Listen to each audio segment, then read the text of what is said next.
Shikues të nderuar, ju përshëndes, jemi në minutat e ditarit informativ në RTS Gjirokastra, ku ndër të tjera sot do të keni mundësinë të ndiqni. Bashkia Sarand ka fituar çmimin Bronze Green Destination në panajrimin e turizmit në Berlin si një model i ofertës gjithvjetore të mikpritjes. Lajmin e ndau ministria e turizmit Mirela Kumbaro, duke theksuar se Shqipëria tashmë nuk është më sekreti i fshehur i Europës, por një nga destinacionet me rritjen më të shpejtë të vizitorëve ndërkombëtar. Komisioni Qendror i Zgjedhjeve ka filluar trajnimin e administratës zgjedhore, të cilët do të angazhohen në zgjedhjet për Kuvendin e Shqipërisë të datës 11 maj 2025. Programi i trajnimit konsiston në rritjen e kapaciteteve të trajnuesve mbi kuadrin ligjor dhe ndryshimet e bëra në kodin zgjedhor. Me shtyllat e besimit islam është njohur nga familja që në fëmijëri dhe ka nisur të agjerojë që në moshën 11 vjeçare. Ky është Besar Osmani nga Lugina e Preshevës, i cili prej 2 vitesh muajin e Ramazanit e kalon në Gjirokastër, ku kryen studimet për infermieri.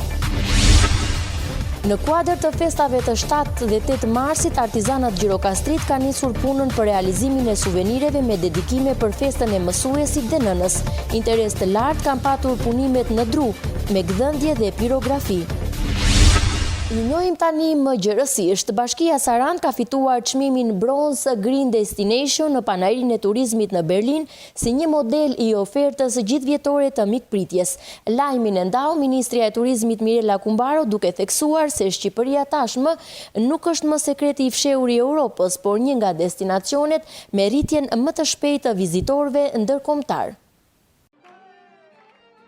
Bashkia e Sarandës ka fituar çmimin Bronze Green Destination në panajrin ndërkombëtar të turizmit ITB Berlin 2025. Ministra e Turizmit dhe Mjedisit Mirela Kumbaro, e cila ndodhet në Berlin, së bashku me kryetarin e Bashkisë së Sarandës, Oltjon Çaçi, tha se Saranda e plazheve, që u shndrua edhe në Sarandën e tregjeve të Krishtlindjes, tani në Berlin vlerësohet si modeli një destinacioni të gjelbër.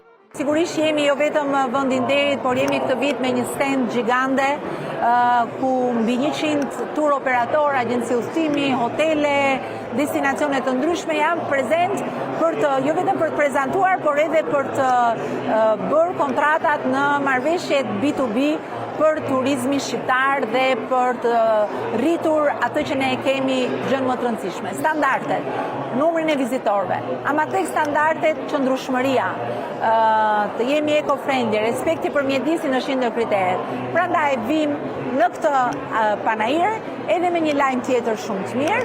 Unë jam këtu me kryetarin e Bashkisë së Sarandës. Saranda ka marrë pjesë në një nga konkurset më të rëndësishme që organizon ITB Berlin për destinacionet e gjelbërta, destinacionet e qëndrueshme dhe besojeni apo jo, Saranda është një ndër 3 fituesit e këtyre çmimeve. Saranda mori pjesë në një nga konkurset më të rëndësishme që organizon ITB Berlin për destinacionin e gjelbër dhe të qëndrueshëm dhe është një nga 3 fituesit e këtyre çmimeve. Ne plotësuam më shumë se 100 kritere, ku ishte të themi përzgjedhja për të vendosur si një nga destinacionet që mund të përzgjidhen për këtë çmim. Saranda pothuajse i plotësoi, faktikisht morëm çmimin e tretë, megjithatë kjo na bën që vitin tjetër të konkurrojmë për çmimin e parë dhe ndoshta pse jo. Sepse Saranda nuk është vetëm Ksamili, Saranda nuk është vetëm deti. Saranda janë produktet, Saranda janë agroturizmi, Saranda janë kodrat dhe fshatrat që rrethojnë Sarandën. Edhe më vjen shumë mirë që duam ta prezantojmë Sarandën jo vetëm atë që është klishe, deti dhe Ksamili, po me gjithë pjesën tjetër të territorit, me agrumet, me udhënë që pak e njohin, dhe që na dha mundësinë që Saranda të marrë këtë çmim në ITB Berlin. Teksa Shqipëria është vendi i nderit në ITB Berlin fal organizimit të Ministrisë së Turizmit dhe Mjedisit, Ministria Kumbaro po merr pjesë në shumë panele diskutimi me përfaqësues të politikës dhe industrisë turistike, duke theksuar rritjen e shpejtë të Shqipërisë si një destinacion turistik global. Ministria Kumbaro pohoi se Shqipëria nuk është më sekreti i fshehur i Europës, por një nga destinacionet me rritjen më të shpejtë, me një rritje prej 80% të vizitorëve ndërkombëtar. Ajo vuri në dukje qasjen unike të vendit ndaj turizmit, ku mbrojtja mjedisit dhe zhvillimi turistik ecin paralelisht. Në panairin ndërkombëtar të turizmit në Berlin, stenda e Shqipërisë ishte ndër më të vizituarat në edicionin e tij të 59. Mbi 120 operatorë sipërmarrje turistike dhe agjenci në fushën e turizmit prezantojnë mikpritjen, kulturën, kulinarinë si dhe natyrën e vendit tonë.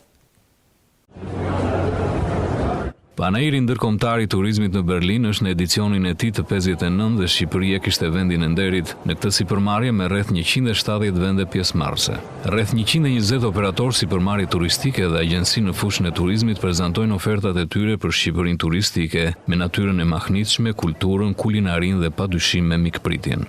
Jemi të gjithë dëshmitar të një zhvillimi të jashtëzakonshëm të sektorit të turizmit në Shqipëri dhe do doja të theksoja faktin që një ndryshim i qëndrueshëm në kohë dhe një përmirësim i vazhdueshëm bëhet vetëm nëse arrin të gjithë aktorët e këtij sistemi dhe të këtij sektori që të bashkëpunojnë në një mënyrë sa më frytëzënëse dhe sa më supportuese me njëri tjetrin. Që promovojmë dhe konkurrojmë me vendet më të mira të rajonit apo jo dhe më gjërë.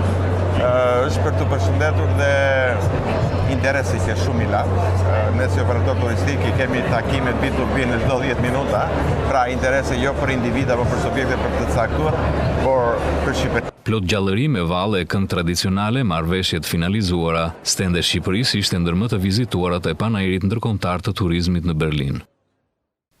Sipas informacioneve zyrtare nga Komisioni Qendror i Zgjedhjeve, numri i kërkesave nga diaspora të miratuara ka shkuar mbi 240.000, ndërkohë që KQZ ka në shqyrtim akoma mbi 8.000 kërkesa, ndërsa numri i refuzimeve si pasojë e aplikimit të gabuar ka shkuar në mbi 45.000. Numri i shtetasve që jetojnë jashtë vendit të cilët kanë aplikuar në platformën elektronike për të regjistruar si votues në zgjedhjet parlamentare të 11 maj dhe është miratuar kërkesa, ka arritur në mbi 240.000. Këta shtetas janë hequr nga lista zgjedhore në Shqipëri duke kaluar në listën e zgjedhësve nga jashtë vendit. Gjithashtu, sipas KQZ-s, mbi 45.000 qytetarëve ju është refuzuar kërkesa për shkak të gabimeve që janë bërë gjatë aplikimit. Kërkesat për regjistrim kanë ardhur nga shtete të ndryshme të botës, mirë po numri më i lartë i kërkesave vijon të jetë nga Italia me 148.000, ndjekur nga Greqia me mbi 103.000 dhe më pas Gjermania me rreth 36.500 dhe SBA me 24.000. Sa i takon kërkesave për qark, Tirana vijon të ketë numrin më të lartë, ndjekur nga Fieri, Elbasani dhe Korça. Teksa grup mosha që ka shfaqur interes më të lartë për të votuar janë 26 deri në 35 vjeç dhe 36 deri në 45 me rreth 95.000 aplikues secila. Gjithashtu interes më të lartë për të regjistruar për sa i përket gjinisë kanë treguar burrat në raport me gratë. Komisioni Qendror i Zgjedhjeve ka filluar trajnimin e administratës zgjedhore, të cilët do të angazhohen në zgjedhjet për Kuvendin e Shqipërisë të datës 11 maj 2025. Programi i trajnimit konsiston në rritjen e kapaciteteve të trajnuesve mbi kuadrin ligjor dhe ndryshimet e bëra në kodin zgjedhor. Komisioneri shtetëror i zgjedhjeve zhvilloi sot trajnimin e komisionerëve të Komisionit Zonal të Administrimit Zgjedhor numër 81, që i përket Bashkisë Gjirokastër. Ky ishte trajnimi i parë i cili synonte që komisionerët të njihen me rolin e tyre që nga konstituimi i KZAZ-s e deri në ditën e zgjedhjeve. Në fund të trajnimit, 8 komisionerët e trajnuar ju nënshtruan një testi online për të konfirmuar nëse janë të kualifikuar për të vazhduar këtë detyrë. Komisioni Zonal i Administrimit Zgjedhor të Bashkisë Gjirokastër u mblos sot në mbledhjen e radhës, e cila konsistonte në mbledhjen e dytë dhe zhvilloi trajnimin e detyrueshëm nga Komisioni Qendror i Zgjedhjeve. Gjithë përpjekjet tona janë që procesi zgjedhor për Bashkinë Gjirokastër të shkojë në mënyrë të qetë, në mënyrë të rregullt dhe të jetë i gjithë i ligjor. Të gjithë anëtarët e KZAZ-s ishin të pranishëm. Zhvilluam një trajnim i cili zgjati 3 orë dhe përfundoi dhe me një test i cili ishte nga Komisioni Qendror i Zgjedhjeve. Ndërkohë, Shalari bën me dije se çdo proces do të jetë në përputhje me ligjin. Komisioni Zonal i Administrimit Zgjedhor të Bashkisë Gjirokastër do të funksionojë brenda kuadrit ligjor, duke i drejtuar të gjithë votuesit e kësaj bashkie drejt qendrave të votimit për të siguruar një votim transparent. Ky proces është kryer në kujdesin e komisionerit shtetëror të zgjedhjeve zotit Ilirian Celibashi, i cili ka siguruar infrastrukturën e duhur nëpërmjet pajisjeve të digitalizuara. Me shtyllat e besimit islam është njohur nga familja që në fëmijëri dhe ka nisur të agjerojë që në moshën 11 vjeçare. Ky është Besar Osmani nga Lugina e Preshevës, i cili prej 2 vitesh muajin e Ramazanit e kalon në Gjirokastër, ku kryen studimet për infermieri. Mes miliona besimtarë musliman në botë që është bashkuar muaj të Ramazanit është edhe Besari, 20 vjeçari nga Lugina e Preshevës, student prej 2 vitesh në Universitetin e Gjirokastrës, na thotë se ka plot 9 vite që zbaton agjërimin dhe gjithë rregullat e këtij muaji të madhërisëm. Lidhja me fen normalisht ka filluar që në familji, sepse nga vendi që jam Presheva është jemi vend me shumicë muslimane, ku lindë e rrit jam musliman dhe ka marrë hapat e parë nga familja për shtyllat e fesë. Jemi në muajin e Ramazanit. Ç'do të thotë ky muaj? Çfarë kupton për besimtarët musliman? Muaji i shenjtë i Ramazanit pos ndalimit së ngrënjes dhe pirjes, na mëson që të vlerësojmë sa më shumë ushqimin, t'ja dim domethënë atyreve që nuk kanë në tavolinë për të shtruar për të ngrënë, po ashtu na sjell, na bashkon sa më shumë me vëllezërit, me familje, ku në perëndim të tërë mblidhemi së bashku dhe shijojmë begatitë e muajit Ramazanit. Prej sa vitesh ju i zbatoni rregullisht këto rregullat, të themi, apo ritet e muajit të Ramazanit?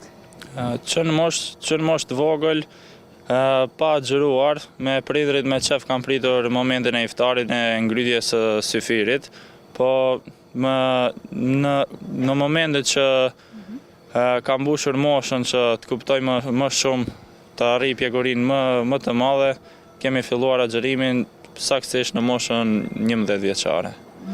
Që nga mosha 11 vjeçare, gjërë më tani, e agjërojmë muajin e Ramazanit rregullisht, shpresoj edhe plot tjera.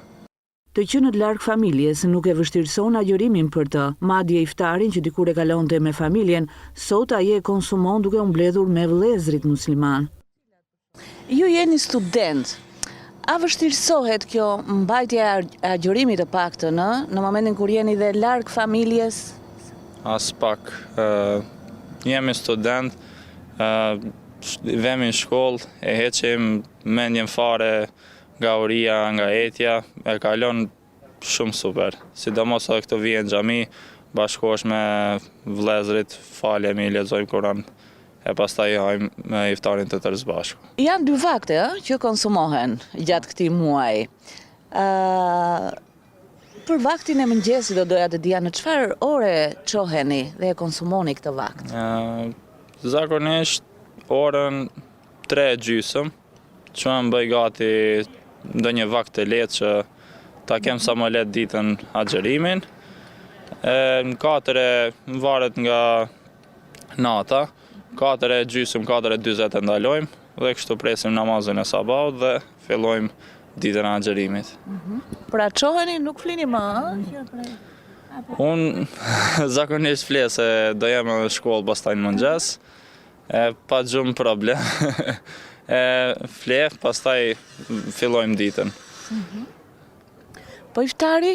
Në çfarë ore mbahet? Iftari zakonisht ora 5:30, 5:40. Jashtë muajit Ramazanit, tërë në për punë, një në për shkolla, në për sende me aktivitete shumë ndryshme, dikush e ha drekën, le të themi, apo darkën jashtë, dikush brenda shtëpi veçmas. Në muajin e Ramazanit, posaçërisht në iftar, të tërë jemi agjëroshëm dhe mblidhemi të tërë të hamë së bashku, ku aty ndjen edhe një ngrohtësi shumë të madhe shpirtërore. Gjatë tyre ditëve që ka nisur, ka shok të tjerë që i bashkohen muajit të Ramazanit duke agjëruar, pra shok? Po, kam edhe ca shok që agjërojmë së bashku këtë muaj. Vetëm nga Kosova, nga Presheva, apo ka dhe? Normalisht, ata nga vendi im që i kam, po edhe nga vende tjera këtu, nga qytetet tjera të Shqipërisë. Ka plot që agjërojmë së bashku Ramazanit. Po cilat janë aktivitetet e tjera që përcillen gjatë këtij muaji përveç agjërimit? Agjërimi normalisht rrit nivelin shpirtëror, nivelin mental, po ashtu edhe fizik të trupit, ku agjërimi shoqërohet me shumë aktivitete të mira, si dhënia ndihmesa tek hallexhin, tek ata që s'kan, dhënia iftareve për ata që nuk mund t'i arrijnë, nuk i kanë kushtet për të bërë iftar, po ashtu leximi i Kuranit sa më shumë dhe falja sa më shumë, bashkimi me vëllezërit në për iftare të ndryshme, ku krijon edhe lidhje më të mira mes njëri tjetrit. E keni një mesazh apo urim për gjithë besimtarët musliman në këtë muaj?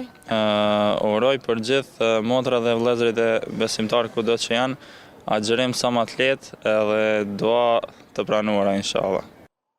Për besimtarët musliman, Ramazani është një kujtesë se lumturia nuk gjendet në të mirat materiale, por në shpirtin e pasur me dhemshuri dhe mirënjohje. Edhe pse Ramazani zgjat vetëm 30 ditë, vlerat dhe mësimet e tij mund dhe duhet të zgjasin gjatë gjithë vitit. Bashkia e Finiqit do të investojë në 5 njësitë administrative të saj për ndërtimin e këndeve të lojrave për fëmijë dhe hapësirave për aktivitetet sportive. Ky projekt synon të plotësojë mungesën e këndeve të lojrave dhe të ofrojë mundësi për zhvillimin e aktiviteteve fizike dhe argëtuese për fëmijët dhe të rinjtë e komunitetit. Bashkia e Finiqit ka planifikuar të investojë në të gjitha njësitë administrative të saj duke përfshirë ndërtimin e këndeve të lojrave për fëmijët e vegjël dhe ambienteve sportive. Ky investim është pjesë e një projekti të gjerë për përmirësimin e kushteve të jetesës dhe krijimin e hapësirave më të mira për zhvillimin e aktivitetit fizik dhe argëtimin e fëmijëve. Puna do të nisë nga njësia administrative Livadhja, ku do të ndërtohet një kënd lojrash i modernizuar për fëmijët. Aktualisht Bashkia e Finiqit është duke investuar në kënd lojras në të gjitha njësitë administrative, duke filluar në njësitë administrative të Finiqit, të Livadhjas, të Alikos, të Mesopotamit dhe të Dhivrit. Aktualisht tu jemi në njësitë administrative Livadhja, i cili do bëhet një kënd lojrash për fëmijët dhe do ketë lidhje edhe me terenet sportive. Ky hap i parë është fillimi i një projekti të madh që do të përfshijë të gjitha njësitë e tjera të bashkisë, duke siguruar se çdo fëmijë do të ketë mundësi të shijojë një hapësirë të sigurt për lojra dhe aktivitete sportive. Do bën 5 kënde lojrash, është investim i ri dhe këto kënde lojrash kanë munguar në të gjitha njësitë administrative dhe është një risi e re për zonën tonë. Aktualisht tu ka pak fëmijë, po ne përpiqemi që t'i bëjmë këto kënde lojrash që të afrojmë dhe fëmijët. Dhe pikërisht tu jemi në një pjesë në Livadhja e cila ka lidhje dhe me terenet sportive, duke lidhur terenin sportiv dhe me këndin e lojrave. Nëpërmjet këtij investimi, Bashkia e Finiqit synon të mbush një boshllëk të dukshëm në infrastrukturën e fëmijëve dhe rinisë, pasi deri më tani këndet e lojrave të tilla kanë munguar. Pritet që këto 5 kënde lojrash, të cilat do të përfshin lodra të ndryshme dhe hapësira për aktivitete fizike, të ofrojnë mundësi në promovimin e një jete më aktive dhe të shëndetshme për fëmijët. Në zonën e Libohovës, banorët ruajnë traditën e mbjelljes së perimeve. Çifti Fatmir dhe Lale Labi ndonëse pensionisti përkushtohen në punimit të tokës dhe kultivimit të perimeve. Ata thonë se është gjithmonë kënaqësi të shohin frytet e punës së tyre në çdo stin të vitit. Fatmir dhe Lale Labi janë çifti bashkëshortëve, të cilët në këtë kohë i përkushtojnë punimit dhe mbjelljes së tokës. Për ta, kjo është traditë e hershme e banorëve të Libohovës. Ata kanë një lidhje të ngushtë me tokën dhe thonë se është gjithmonë kënaqësi të shohin frytet e punës së tyre. Tani është periudha që neve fillojmë dhe punojmë tokat. Kemi mbjell patatet, jemi duke mbjellur qep, edhe punojmë tokën për periudha e pranverës që fillon në këtë periudhë duhet të çajmë tokat se zën barë. Pastaj nuk punojmë kollaj edhe nuk thahen kollaj. Tërë jetën kështu e kemi trashëguar. Na gjyshit, na stërgjyshrit kanë punuar tërë jetën se kemi patur ujë këtu dhe jemi në burimin e Libovës. Kemi nevojë, jemi pensionist, nuk kemi të ardhurat tjera. Nga ana tjetër, Lale pohon se vitet e fundit ka eksperimentuar, duke kultivuar edhe kultura të reja për zonën. Shumë e vështirë është, po edhe t'i blejmë, ne kemi në bashkën tonë bio, në ratë parë, edhe se a dalim do, është shumë ndim ekonomike. Në koshta ne kalojmë derisa, po që tani e deri në vjesa që thahen, që thahen më ato që s'bejnë me. duke vaditur, duke prashitur, duke bërë hizmetin, barosen, do t'ju rështë e koka. Kohët e fundit ka shumë nga banorët që eksperimentojnë, qoftë me karrotën, qoftë me lule lakrën, me këto. Patjetër, lule lakër, brokullin, çdo lloj bimi i mbjell. Kur ka mundësi, i mbjell. Kur s'ka mundësi që më ecën shëndeti, i lë. Bëj ato më kryesore, domate, qep. Ndërkohë, çifti bashkëshortëve Labi po mendojnë të ruajnë tradita të bujqësore në zonën e Lipohovës, duke kultivuar kultura të ndryshme në të gjitha stinët e vitit. Në kuadër të festave të 7 dhe 8 marsit, artizanët Gjirokastrit ka nisur punën për realizimin e suvenireve me dedikime për festën e mësuesit dhe nënës. Interes të lartë ka patur punimet në dru me gdhëndje dhe pirografi. Marsi është një prej periudhave simbolike e cila përkon me festat e 7-8 marsit. Artizanët duarart të Gjirokastrës kanë nisur punën që këto ditë të veçanta të përjetësohen nëpërmjet punimeve dhe suvenireve prej druri me gdhendje dhe pirografi. Suvenirat më të preferuara për 7-8 marsin, të cilat prodhohen nga duart tona këtu, që kuptohet do jenë prej druri, janë këto që janë më tepër me personalizime, do të thonë që përdoret teknika e djegjes së drurit, do të thonë teknika e pirografisë. Se këtu bëjmë gdhëndje druri, po bëjmë dhe pirografi. Që të dyja janë të tërheqshme, po më tepër është tërheqshme se delte me kosto më të ullët dhe mund të bet edhe në qast, edhe në moment, janë këto personalizimet, dedikimet e ndryshme që bëhen për këto dy festa që presin, do hanë ditën e mësuesit dhe ditën e nënës. Anastas Petridi u shpreh se suveniri më i preferuar për festat e mësuesit dhe nënës është trëndafili i gdhendur në dru dhe dedikimet e personalizuara. Edhe një suvenir i gdhendur në dru, i cili ashtu si dhe ai me pirografi, edhe ai është ngelet, është i përjetshëm. Një suvenir i tillë është trëndafili, që shkon shumë për zonjat, për mësueset, po dhe për nënat dhe motrat tona. Është një dhuratë e këndshme. Artizanët Gjirokastrit çdo ditë më tepër po krijojnë punime të larmishme, jo vetëm për qytetarët, por edhe për vizitorët që duan të kenë një kujtim nga qyteti i gurt.